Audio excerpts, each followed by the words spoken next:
Ashman is with us in Texas. Hi, Ashman. How are you? Hi, Dave, Ramsey, and Chris. How you doing? Great. How can we help?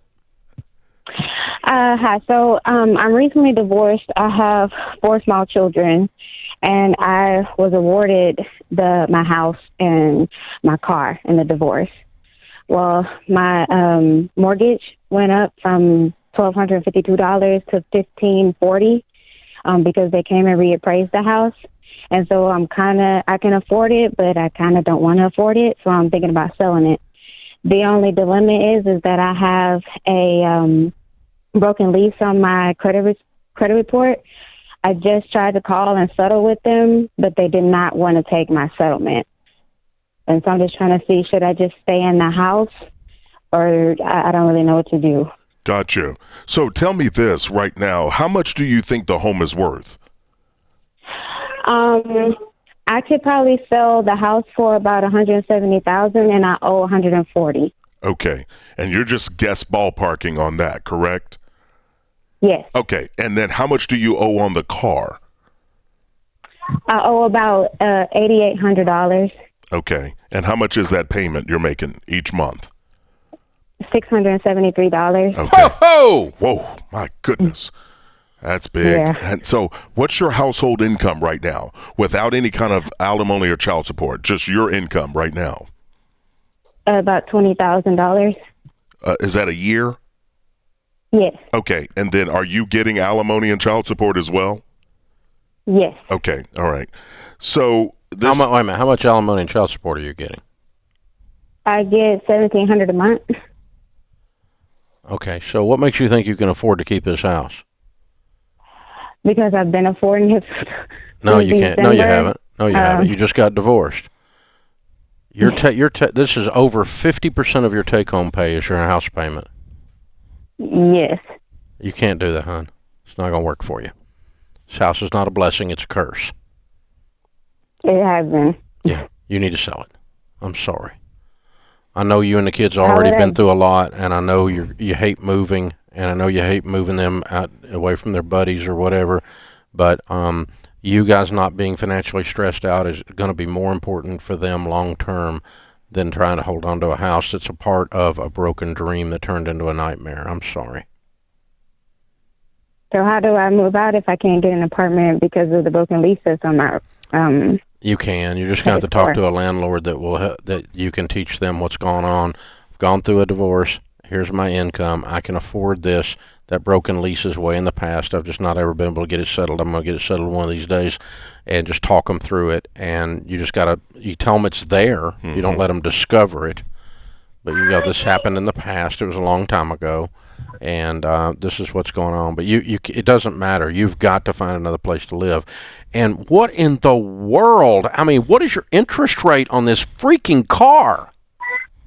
Well, my ex-husband, when he bought the car, he tacked on his like $10,000 onto the loan of the car. And so because we had 4 children and this was the only car that we had that could carry out 4, I took the car because I was a stay-at-home mom and I didn't have any money to go and finance a new car. Yeah, which this is going to make sure you have no money. A $673 car payment?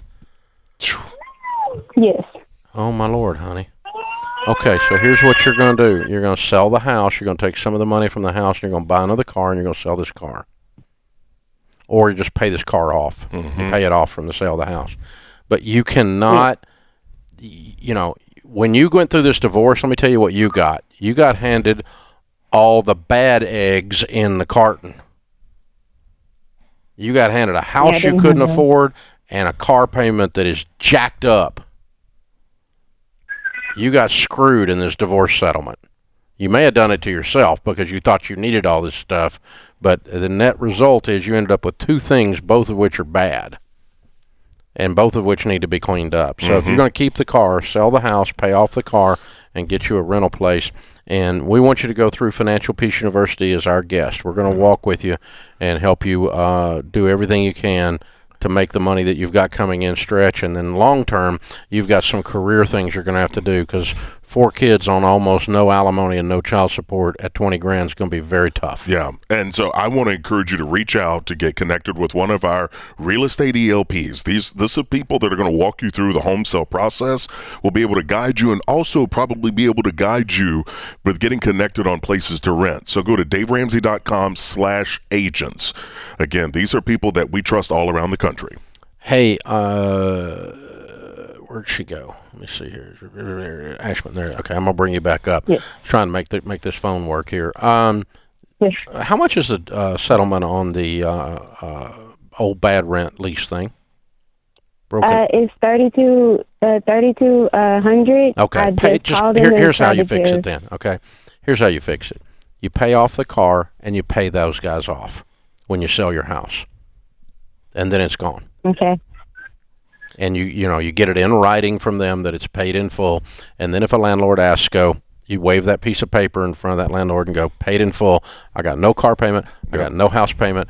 I make $20,000 a year, and I got another $20,000 a year coming in child support, and I can afford your rent, and you get you something with some cheap rent that you can put everybody in. Even if it's uncomfortable right now, it's more uncomfortable to be financially run over by a bulldozer, and that's where you are right now.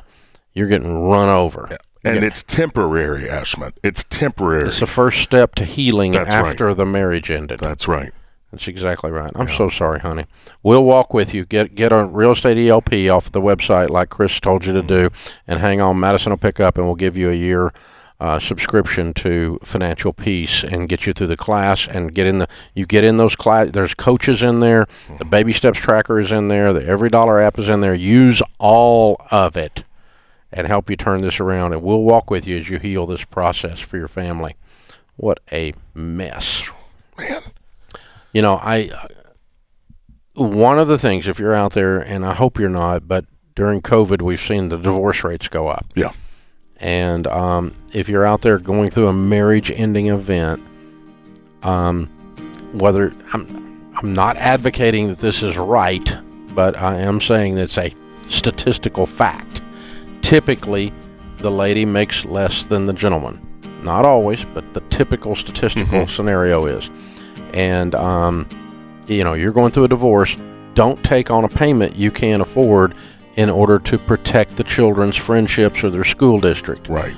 Because it's going to stress you out and freak you out, and you've jumped from one bad situation into another situation that's worse. That's exactly right. While you're at it, go ahead and get a property. Don't take the house. Get a property you can afford. Yeah.